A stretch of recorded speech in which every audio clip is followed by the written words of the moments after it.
हम सब मिथिलावासी के गोर लागे छी। हम प्रेरणा झा। आइ एकटा हम भाई बहन के पवित्र बंधन एकटा राखी के गीत ल के आयल छी। अहाँ सबके नीक लागत, लाइक कमेंट और शेयर करब। सुनो। राखी बंधा ले भैया सावन आई, जिया तू लाख बरी सहे। राखी बंधा ले भैया सावन आई, जिया तू लाख बरी सहे। सबसे सुंदर पावन है भैया राखी के त्योहार। सबसे सुंदर पावन है भैया राखी के त्योहार। बहिन अहाँ के आंगन निपलक अरिपन बनाबे हे भैया। बहिन अहाँ के आंगन निपलक अरिपन बनाबे हे भैया। सावन आई, जिया तू लाख बरी सहे। राखी बंधा ले भैया सावन आई, जिया तू लाख बरी सहे। बहिन हाँ के बाट तक छथिन, जल्दी से आ जाओ भैया। बहिन यहाँ के बाट तक छथिन, जल्दी से आ जाओ भैया। आयल राखी के त्योहार भैया, राखी के त्योहार। राखी बंधा ले भैया सावन आई, जिया तू लाख बरी सहे। राखी बंधा ले भैया सावन आई, जिया तू लाख बरी सहे। भैया ओता बैसक देवन पीढ़ा और आसन। भैया ओता बैसक देवन पीढ़ा और आसन। चानन राखी और मिठाई, चानन राखी और मिठाई भैया के लगावन। राखी बंधा ले भैया सावन आई, जिया तू लाख बरी सहे।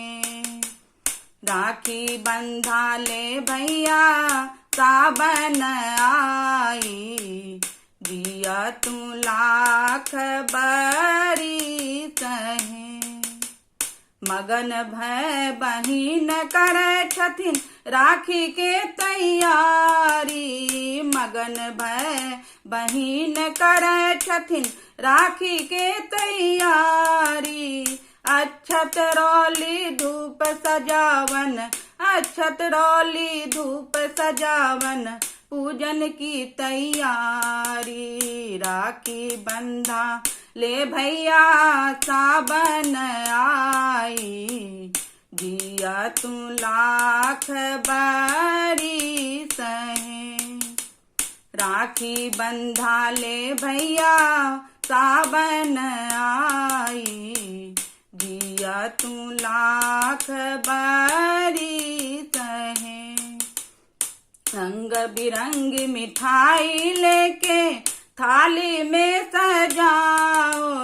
रंग बिरंग मिठाई लेके थाली में सजाओ।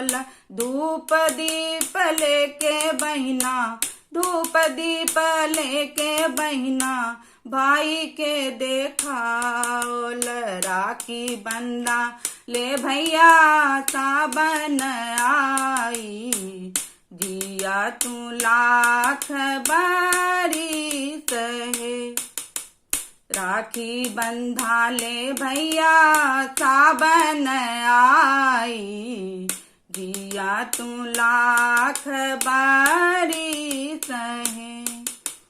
माथा लगावत टीका चंदन, हाथ में सूत्र के बंधन भैया। माथा लगावत टीका चंदन हाथ में सूत्र के बंधन भैया, छोटा भैया का प्यार लुटावत, छोटा भैया के प्यार लुटावत, बड़े भैया के स्नेह राखी बंधा ले भैया सावन आई, जिया तू लाख बरिस है, राखी बंधा ले भैया सावन आई, जिया तू लाख बरिस है।